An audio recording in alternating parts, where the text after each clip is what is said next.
everybody. Welcome to the Sportlight podcast. On this week's Sportlight podcast, we talk to the head football coach of the Snow College Badgers, one of the best junior college football programs in the entire country.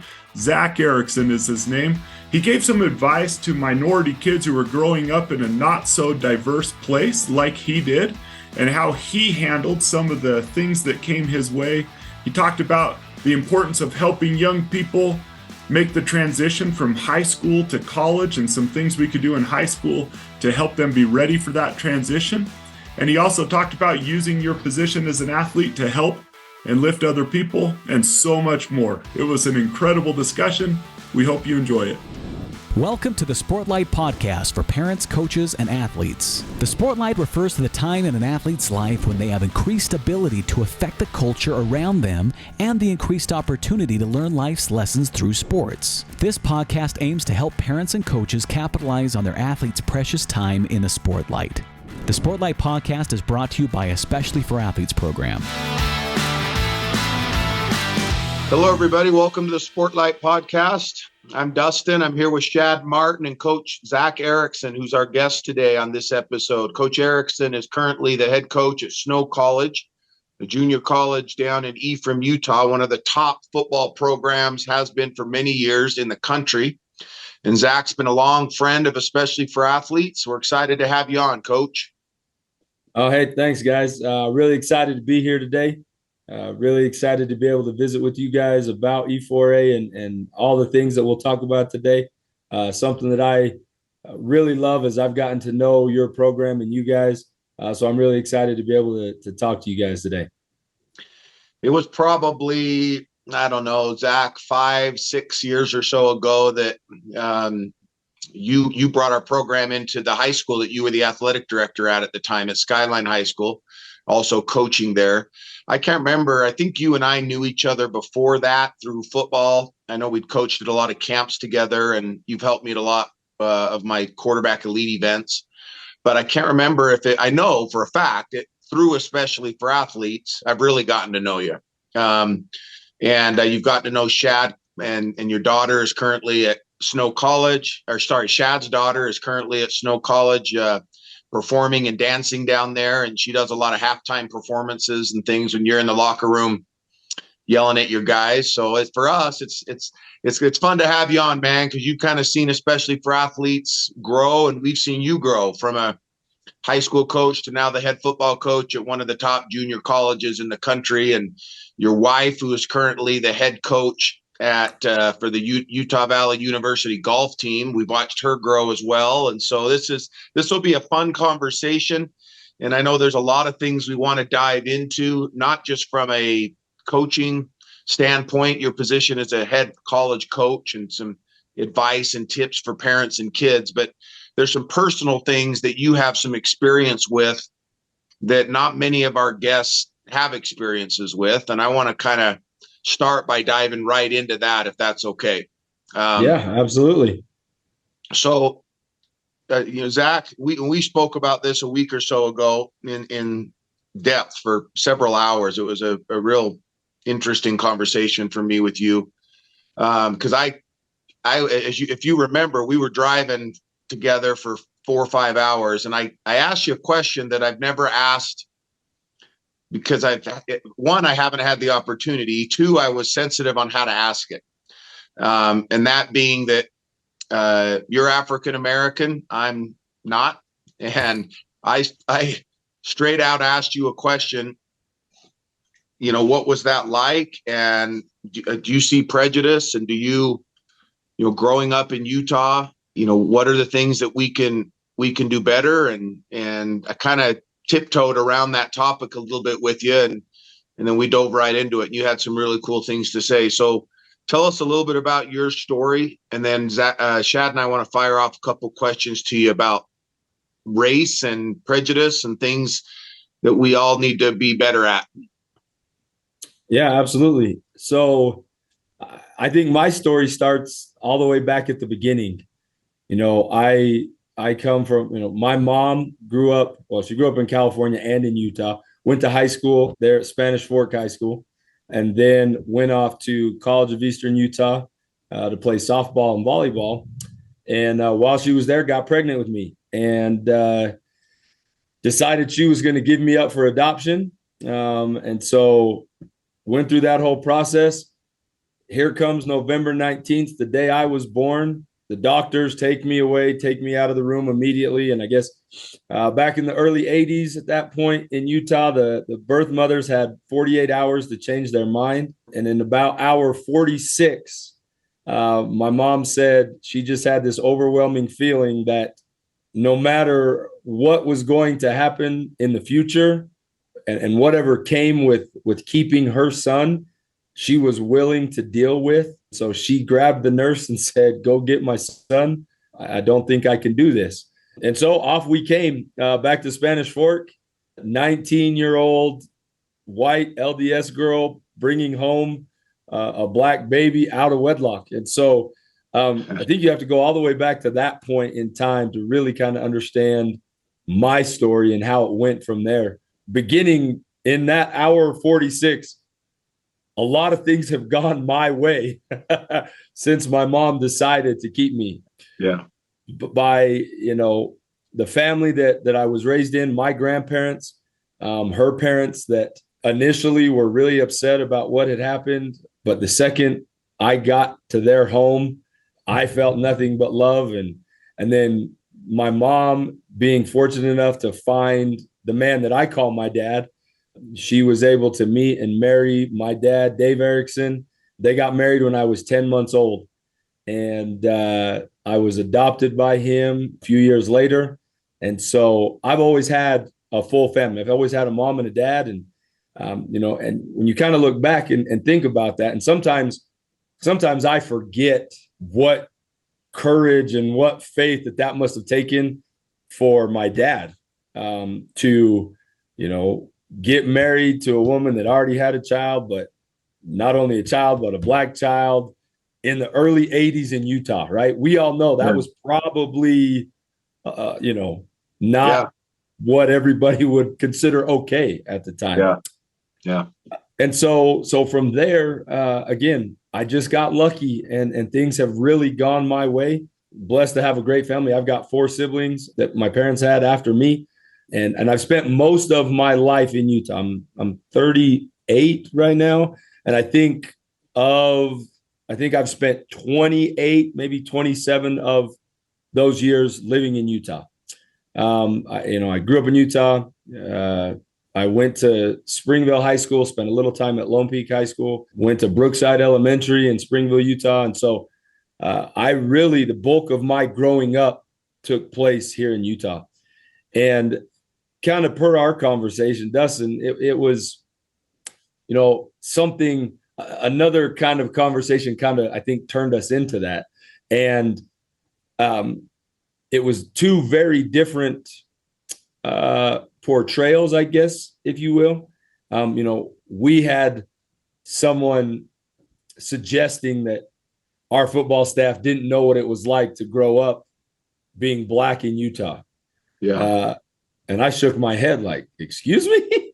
No, I'm pretty sure I do know. And like I told you, for me, I thought it was great. I absolutely thought it was great.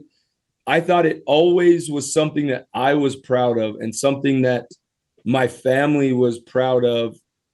Now, that doesn't mean that there weren't instances where I saw racism or instances where I felt that because of the color of my skin, I was being treated maybe differently, unfairly at times. But I think because of the way that I was raised in the home that I grew up in, I was very fortunate enough to not really let that affect, number one, my view of myself or other people's view of me really affect who I was and what I wanted to do and what I wanted to accomplish. I knew that if I was a good person and I was doing the things that I knew my parents had raised me to do and the principles that they had instilled in me, I knew that it didn't really matter. And ultimately things would work out in my favor. A couple little things that I remember very vividly growing up that had to do with my race. I'm 10 years older than my youngest sister. And when she was about 7, so I'm 17, is probably my junior or senior year in high school, she came home one day and she asked us all, we're probably at the dinner table or in the living room. She said, "Mom, how come Zac is black?" and it was a really interesting moment because I was like, "Ooh, how is my mom going to answer this to my 7-year-old sister?" And I think she might have been the only one that I know of that really distinguished the difference. Like, Zac is different. Yeah, he's my brother, but there's something different about him than there is the four of us. And so I very well remember that instance. And whether her friends pointed it out to her, whether someone asked her, whether she just noticed. And then the other time was, I'm a 9th grader. My little brother was an 8th grader. And we were at the Pony baseball fields there in Springville, right behind the football field. And my brother was playing. They were just warming up for a baseball game and playing catch with one of his friends. And a couple of kids came by and started kind of messing with my brother. And as they were kind of, talking back and forth, they said to him, "Well, you're the one that has the N-word for a brother." And I'll never forget my brother running over to me. I get really emotional when I think about this. I remember my brother running over to me and telling me that for the first time, he had experienced that and wanted to know what he should do. He said, "Should I go beat him up?" And I said, "No." I said, "That's not what you want to do." I said, "We'll just leave. We'll go home." And as we got to walk home, I remember holding hands and saying to him, "Hey, we don't worry about what other people think." And I was more upset for him than I was for myself, because, like I said, I didn't really let those type of things bother me, because, again, my parents had taught me that it didn't really matter. And but to see the way that really affected my brother in that moment, I think that bothered me more than what the kids actually said. And so, sorry, I didn't even know that was going to hit me like that. But outside of those couple of instances, things were always good until college, right? And then now you get pulled over, you get questioned for some things on I-15 in Provo. My dad did very well, so he made some deals with me. So I drove a nice car towards the end of high school, and I felt like I got pulled over quite a bit more often than maybe some other people might have. Nothing ever came of it. They always asked me, "Is this your car?" I said, "Yes, this is my car." And I'd show them the registration and, it matched my driver's license and all of these things. But I never really felt that personally I had any negative lasting experiences growing up here. I thought it always, in some cases, works to my advantage. I got a lot of dates, I think, maybe because of it. I don't know. It was always something that I really took. I think I took some responsibility in it too, maybe allowing for myself to represent, my race, my family in a positive light. And so I tried to always do those things. Man, that was a really long answer and kind of emotional answer too. I didn't. The reason you got the dates was because of the car you were driving. Come on. That might be true. That might be true. They did like that car as well. You stop thinking it was because you were just a handsome black guy. It's because of the car you were driving. You might be right. No, Zac, that brought up a question, and that is, we do have opportunities to speak to a lot of athletes, and some of them are from minority groups, and you seem to handle it so well. As you reflect back on that, if you were just, I know you've covered this a little bit, but maybe not every one of them has the family backing that you had. And what are some of the things that you think helped you deal with growing up a minority in Utah? When those little blips on the screen happened, what principles did you return to that helped you deal with that might help the minority athletes that we work with deal with what they'll have to face? Yeah. I think initially I go back to self-confidence and self-belief, and then how I got to that. It's interesting. I kind of similarly had a small conversation with my daughter just last night, similarly about self-confidence and how you get that, and how we were talking about fear and all these things because she's a gymnast, and we were saying that if you're prepared, then you won't fear. And I think that kind of goes into kind of the same thing where a lot of my self-confidence came from the things that I did leading up to whatever it was going to be, right? And again, this probably came from my parents, but it doesn't have to. I was never allowed to miss a practice or miss a workout, or, I worked really hard to maintain a 3.5 GPA, which I didn't always do, but that was my goal. That didn't come from anybody else.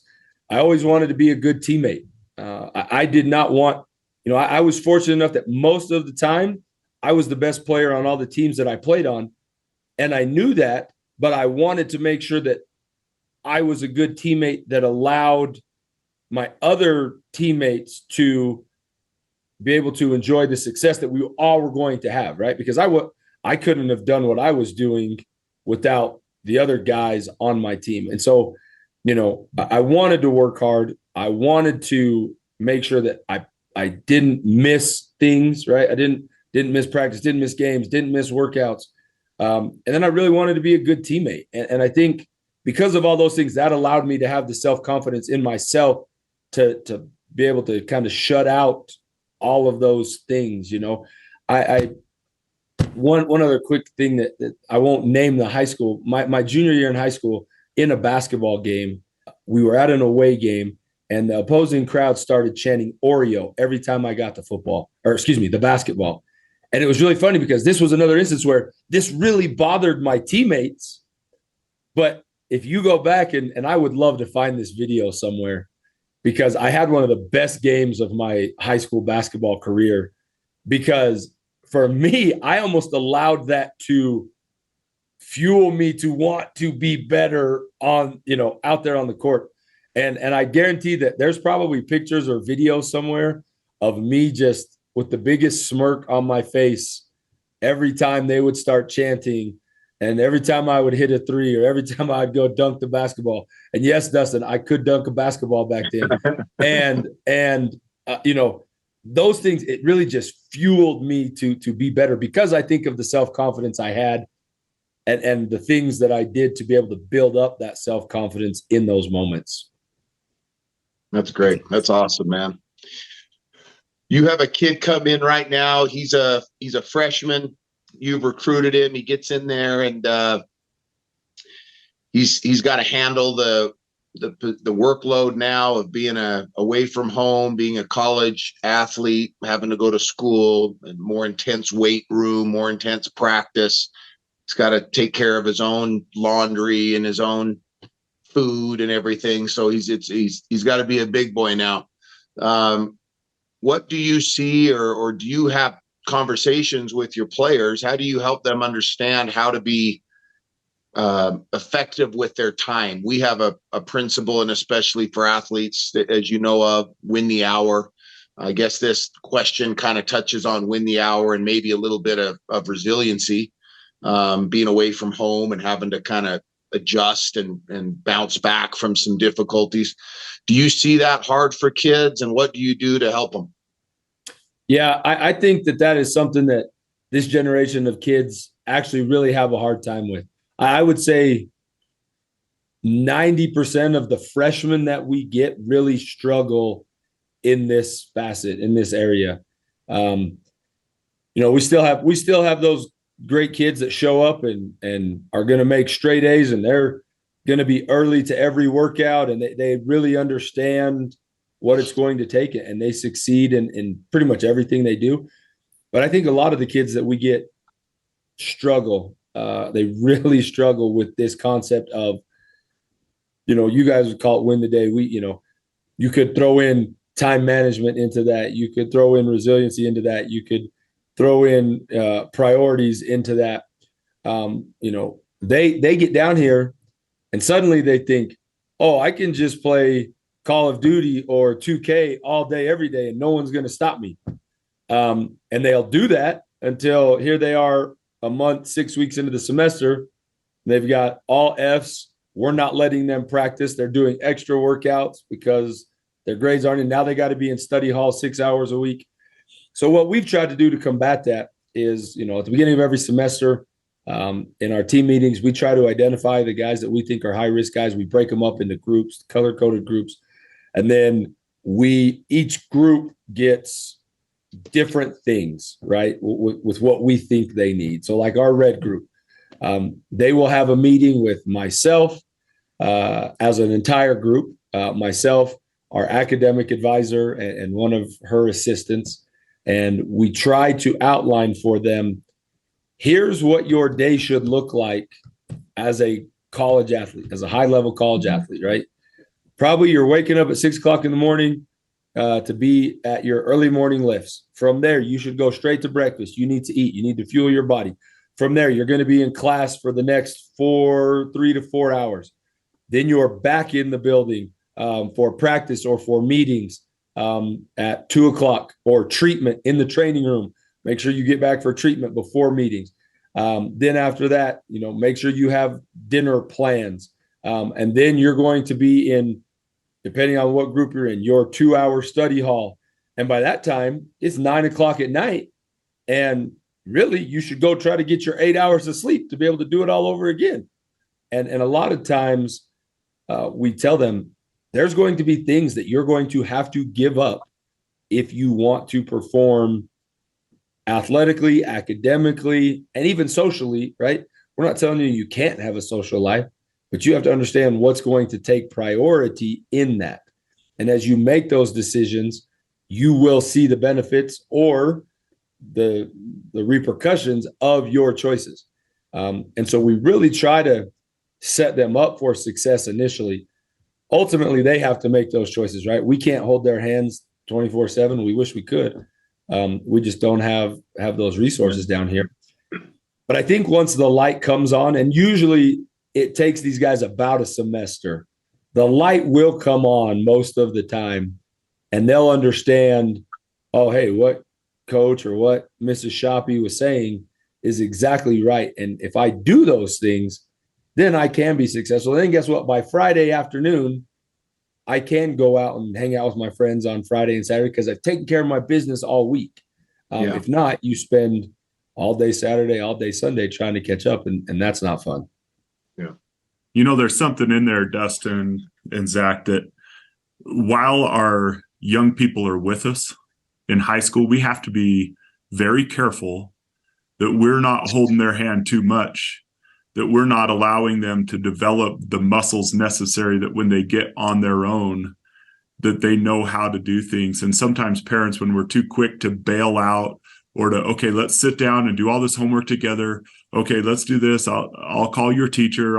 When we do too much, and then all of a sudden they find themselves on their own in college with all of this freedom, there's definitely a balance there. We need to set up scaffolding and help them through high school. But I've seen it with some young people I know that their parents were too involved in helping them give the appearance of success so they have opportunities in college, but then that leads to failure in college initially, or struggle at least, because of the fact that they have never learned how to deal with that temptation to play Call of Duty all day, because they've had someone there telling them, no, you can't do this, no, you can't do that. And I think it's important for us to let our kids struggle sometimes, to get a 3.3 GPA, that they had to work things out and get a 3.3 GPA is better for a kid, in my experience, than getting a 3.9 GPA and everyone thinking they're a great student when their parents have done so much. And then all of a sudden they arrive in college and they don't have any of the skills that are necessary to manage that. And so I think the things you're talking about right now would be wise for parents to hear and to say, okay, let's start doing this when they're a sophomore, junior, senior in high school, instead of depending on a football coach to teach them all these things with the 130 kids that he has responsibility for. I only have 3 kids. I could take responsibility for that. So. Yeah. Well, I throw something out at both of you then, because I can hear a parent listening to this having the thought, well, on the one hand, I'm told I'm supposed to be, and by the way, I don't know the answer to this. That's why I'm asking you. It's, on the one hand, I'm supposed to be involved and engaged and doing things with my kids and helping them. And I want to spend time with them. I'm told I'm supposed to spend time with them. I need to put my phone down and my job away and be present. So if I go and if I get involved in helping my son or daughter do something and I'm helping them with it, so my point is, where do you think that line is from being hands-on and involved and I'm helping my kid because I want to be a good dad or mom, and I'm coddling and overprotecting and, like you said, Shad, not allowing them to develop the muscles they need to be strong when I'm not around. So I'm curious to hear your guys, like Zac and Shad, what you do for a living is you help mentor a lot of parents, and with this exact question, I'm sure. What are your thoughts on that? I think, Zac, I'll take a shot at this because Zac already said it. That moment he had with his gymnast daughter. Yeah. I think if parents will view their role as teachers and motivators instead of doing it for the kids. And so, for example, something as simple as laundry. Hey, I want to help you start getting ready to go to college. So let's learn to do your laundry. I've done it for you for a while, but I want to show you so you don't ruin every item of clothing that you have on your first time washing laundry. And so I'm using that as a simple example, right? Let me show you how to do your laundry. You're going to do it for this next couple of years so you know how to do it. The other thing is, like Zac talked about, sitting down with the academic advisor and saying, let's talk about a schedule. I want to teach you about how to plan your day so that you're more intentional, so that you happen to life instead of letting life happen to you, right? And so I think if we view our role more as teaching skills and helping them develop capacity rather than bailing out and doing for them, I think that's where I think in the role of teacher is where we could help them with that. Yeah, I like a lot what you said, Shad, and I agree with you wholeheartedly. And it's funny because I think because of what Julie and I do for a living, we get to see both ends of the spectrum, right? We are with college athletes all day, every day. And then we go home to our 8, 9, and 11-year-old who aspire to be college athletes. And we, again, that same conversation last night with my daughter, she says, do you know how hard it is to have 2 parents who are both head college coaches? And she says, there's a lot of pressure with that. And as we were talking about that, and I do this kind of with my boys too, we want to do exactly what you said, Chad. We want to teach them how, not to do it for them. We want to, it's simple as you use laundry. For me, my 8-year-old has finally figured out how to tie his shoes, right? He wanted us to do that for him so badly. And, my wife, bless her, I love her, she kept buying him slip-on shoes. And I'm like, he's got to learn to tie his shoes at some point. So let's buy him shoes that he has to tie. And, you spend that time and you teach them how to do that. And then they do that.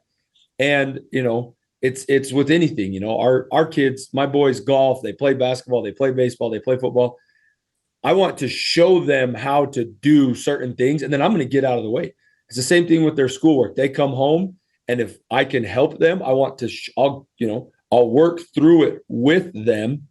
And then I want to get out of the way and I say, okay, now you do this. You're going to mess up, and that's okay. We'll come back and we'll fix it. And we'll try to keep practicing until you can get it.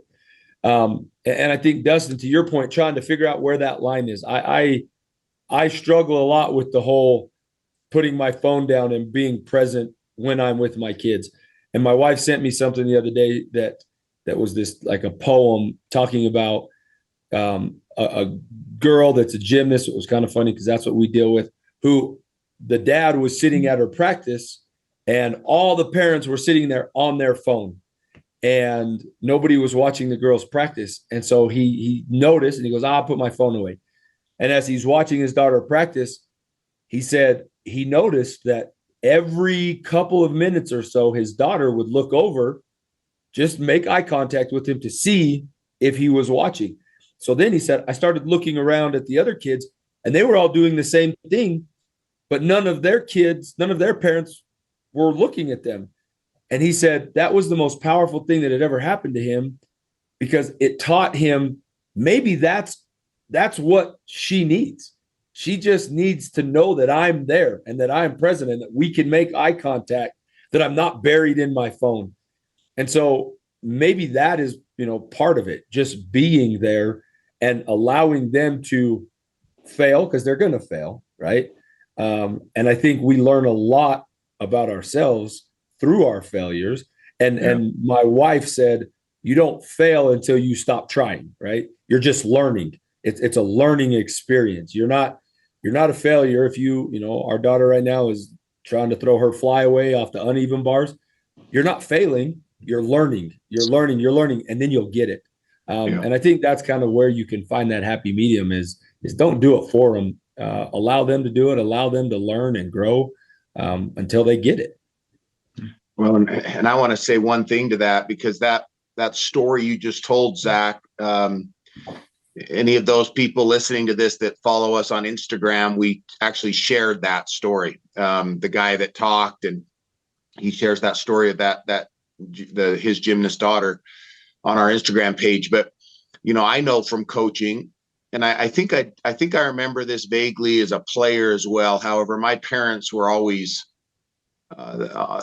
they always were great when it came to this, but I've noticed it as a coach that kids will turn and look at their parents. And so, one of maybe three things are going to happen. You're going to have, they miss a free throw, or they strike out and they go in the dugout. And, once they kind of settle down, they peek over at dad. If they see dad on his phone, there's the one, they wonder if he even saw what happened. That's the scenario you just discussed, and it's discussed in that video. Scenario two is they're looking at you, or they're taught that you can see them and they're disgusted. They've got that negative, ashamed reaction. I can't believe my son just struck out, or he just missed that free throw. And that's really selfish, I think, on the part of the dad, because I think he's more embarrassed in most cases for himself, because he wanted to have that moment. I hope I'm wrong here. I hope that it's not, dang it, I can't have my moment right now where my son made the big shot, or my son hit the home run and I was going to have my moment. And now he's disappointed that he didn't get it. I hope that the disappointment would be that I'm sad for my son. But if that's the case, the third one is how our reaction needs to be. And that is, we need to keep the negative reaction in, whatever it is, for whatever reason, whether we're disappointed for him or we're disappointed because we didn't get to have our moment with our son being the star. And make sure that we know our children are going to turn and look at it. Our children are going to turn and look at us, and have some sort of, a positive, a smile, you can do it, a thumbs up, it's okay. That body language, they can't hear us, but that body language that we're giving back of, hey, it's all right, shake it off, you're good. Something that tells them that they're okay. If they are that kind of child who's constantly looking over to see if mom or dad, first of all, that could be unhealthy. We probably need to talk about, why do you keep looking at me for approval? Worry about the game. Don't worry about what I think. I'm proud of you no matter what. Shad and I talk about this all the time. It's the process, not the reward that we should be interested in parents. I'm proud that you got in the box and you took a shot at it. And what I'm not happy about is that you're thinking about it 5 minutes later. Forget about it and move on. Get back to work, right?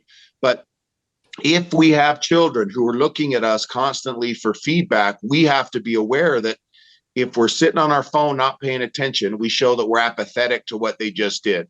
If they turn around and look at us and we're negative and we're giving them a dirty look or something like, how did you do that? Or I told you to not do that or whatever, we're tearing them down. That's worse than the striking out, was that dad is upset at me now and I'm going to get in the car and dad's going to tell me why do we do all that practice? And why do I spend all this, and better than that. We've worked on that. That does no good. The third one is the one I think we as parents have to be, and Shad, going back to the word that you said earlier, we talk about a lot, intentional parenting, is going into those games knowing at some point during this game, my son or daughter are going to turn and look at me for some sort of, approval or just to see that I'm there. What image am I going to portray, and how's my body portraying that image? Because it's going to be mostly through our body language, and that can help our child move on from that, or sink them even deeper into the, oh man, I'm struggling, I suck, I'm going to hear it from mom and dad later, and then they can compound on their problems later. That's great, anyway. Dustin. That's awesome. I love those three things. It makes me think. I have had times where I know I've shown disappointment. Even in my own case, I think most of the time I want so badly for my kid to be successful. You know what I'm saying? Yeah. And I'm disappointed for them. But that word that we love, intentional, if I'm thinking about it, knowing, hey, when they look at me, it's just, it's okay. Like give them a fist pump and encouraging, like, you got this. Like, you don't have to be the, what that does to a kid's heart, which I know I've done, that look of disgust or disappointment, it might not be interpreted by them the way you mean it. It's disappointed for them, but it could be interpreted, they're disappointed in me. Yeah. And then that adds additional weight onto what they're already feeling, the pressure of the game they're already feeling. And so I love that, Dustin. I always want to be that third guy, and I could be more intentional about that. Zach, I know because of what you do for a living that you're going to, and you know this as well, we've talked about this. There are players on your team. I hope there's not many of them. And I know you've been out recruiting high school guys and looking at high school guys. There are lots of them, unfortunately, more than I think we've had because of social media, they would rather, in some cases, lose and get good highlight films of themselves to share on social media the next day than win and not have any of the social media highlight pics and video, because they've got to be able to go to social media and share the cool video that everyone's going to look and see, and that you as a head coach at Snow might look and see. Does that worry you that you might have players on your team more interested about their film to try to impress the Division I coach that they are ultimately wanting to go play for rather than their team? And is that a discussion or something that do you look for that in kids when you recruit them? Yeah, that is definitely something that we deal with, so much so that it has become one of our hallmarks in our program. We have 4 hallmarks. Our third hallmark is team. It's not about me, it's about us.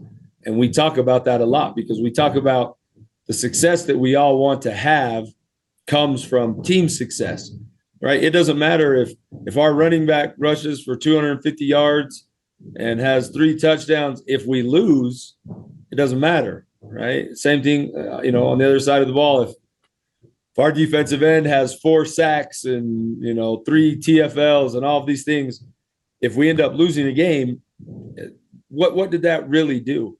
And I think maybe our guys here at Snow, maybe because we talk about every day our kids recite our hallmarks and we talk about them. And like I said, that third hallmark is part of it. But I see a lot of, in the kids that we recruit, I see a lot of this prior to them getting here to us.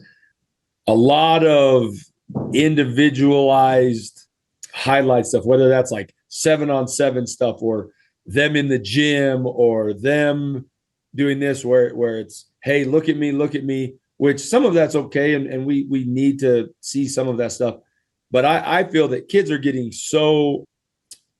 they're getting a lot of their validation from their likes and their retweets and all of those things that happen on social media. And so bringing that kind of back to what kind of maybe led us to this, if they're getting their validation from their parents or from their coaches, or then maybe that isn't as important to them. Maybe it still will be, but I know that, for me, when I was playing, there was no social media. And I can remember getting in the car with my parents after games, and most of the time it was good conversation, right? Whether I played good or whether I played bad. And I was fortunate enough to, my dad never played sports, but my mom did. And so I kind of got both perspectives, right? My mom was usually the one to be able to say, hey, what can you do better, right? Like if I went 0 for 3 in a baseball game, she knew and understood that. And she said, hey, how can we fix this, right? Because you're better than that, and let's fix it. And my dad was, he was just always the encourager. He thought I was the best no matter what, probably to his detriment. But, having that encouragement and that positive affirmation coming from your parents or your coaches, I think maybe that does help. And now the kids don't have to go get it on social media and all of these things. Because like even our guys, they'll on their highlight tapes, the stuff that they're posting via social media, they have friends coming to our games, like just filming them. And so it's not like a game clip. It's like they paid someone to make this highlight tape of just them, of them warming up. Them getting off the bus. I've seen it in high school, like walking into the locker room. Yes. And in warm-ups and all of these on the side. And it's like, what are we doing, guys? This is not healthy at all. Yeah. That car ride home, Shad, I know a year or so ago, maybe it's in a podcast or maybe it was just in a presentation, but we've used the word sacred, and I think it's appropriate. That car ride home after games, to me, is a sacred moment. It is so important. The word said in that 5 or 10 or 30-minute ride home after a game or practice, but specifically a game, win or lose, the words and the conversation and the way we direct that conversation, those are sacred moments with our kids, because we can absolutely ruin a kid in those moments, set them up for, future negative thoughts, or really help them. We have to, as parents, really be aware of that. Shad, do you have anything else, or should we rapid fire at Zac? I'm sorry if you had a couple other questions you wanted to run by him. Oh, this has been awesome. And I love the rapid fire part. And then at the end, Zac, I'd love just to have you tell us about Snow College and what it offers. And so maybe let's do some rapid fire questions, Dustin, and then we'll end with just asking a few questions about Snow College's football program and other athletic programs. All right, Zac, what we do here is we take a minute or two and we just throw questions out at you. You get about 5 to 10 seconds to answer them. And they're going to be all over the map. All right. All right. Sounds good. So first thing that comes to mind, keep it PG rated, if you could, please. You ready? Ready. Okay, here we go. All right. If I open up your iPod right now or your playlist, what music am I listening to? You're going to get a lot of Texas country, or you're going to get a lot of Lin-Manuel Miranda Broadway musicals, In the Heights, Hamilton. Those are the two things that you'd hear today. Okay, that caught me off guard. Good, awesome. Your most favorite sporting moment was what? Player or coach? You have one that just stands out. Your Super Bowl moment as a player or coach was what? My senior year of high school at Springville, we were playing Clearfield High School. They were ranked number 2. We went to triple overtime. We went for 2, and we ran power, and I dove over the line and scored the 2-point conversion, and we won. That one has always been, maybe because, sorry, this is going to be more intense. That was the first weekend that I had met my biological dad, and he was at that game. And so I think maybe that plays into why that one sticks out the way it does. That's cool. You and your wife playing at Augusta, the course the Masters played on. You guys are playing at Augusta. She gives you 12 strokes. Does she still beat you, or do you beat her? No, she still beats me.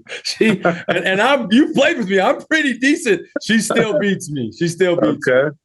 I got one more, Shad. I got a couple more, but Shad, I'll let you fire one or two at him. Last time you went golfing, how did the 18th putting green situation work out for you? I 2-putted for par on the 18th hole at TPC in Scottsdale 3 days ago. Shoot, I was trying to lead you. You know where I was going with that. I know you did. I know. And I was glad I was able to answer that differently. I thought the last time you played was with me, and I made the 10-footer to get on 18. Dang it. All right. Shoot. Thought I had you set up beautifully for that one. That was my warm-up round, Dustin, to go to Scottsdale with my buddies. Oh yeah, I gotta get your feedback, or have you tell me how that went. Shad, you fire a couple at him. Awesome. What advice would you give to a high school kid who wants to take it to the next level and be considered to go on and play in college? Right now there's a sophomore that's pretty good. What advice, if you could go back and talk to yourself as a sophomore, would you give to a young person to take it to that next level? Do more. Everyone is at workouts. Everyone is at practice. Do more. What are you going to do to separate yourself from everybody else? You're going to get done with that workout and think, man, I did this, but guess what? So did everybody else. What are you going to do that then they won't do? Awesome. Looking back at your time in high school, I know Dustin and I have done this a lot. We wish we could go back and take our 14-year-old selves by the shoulders and say, hey, you don't understand the position you hold as an athlete and how it can help you do better for others. What would you say to that high school kid that would help them realize the impact they could have? I would tell 14, 15-year-old Zach to really do what I've heard you guys tell athletes to do. And really that's, getting your eyes up and doing the work and seeing where I could help. Don't be so worried about me and my friend group. We're all going to be fine. But as you walk the halls, who needs to be lifted up? Who needs to have that friendly face smile and say hello? Who needs to be included or invited? I think that's definitely something because I still have people say hi to me that I have no idea who they are, that I went to high school with. And if 20 years ago, I would have had my eyes up and spoke to them in the hallways or at lunch, maybe it could have made things better for them if they were having a bad day. That's definitely what I would definitely tell myself or kids that are, starting high school. Be aware and do, even though it may be uncomfortable at first, you'll get used to it and probably end up liking it if you'll do those things. Yeah. You never know who you're helping. Zach, tell us a little bit before we wrap this up. Tell parents listening to this what they should know about Snow College, and if they have a son or daughter thinking of going there, why it would be a good decision to do so. Yeah. So I think Snow's a great place. I think it provides a great opportunity for kids, not just athletically, but academically, to get to where they want to go. Obviously, you look across the board, and I think our athletic department in general is one of the top junior college athletic departments in the country.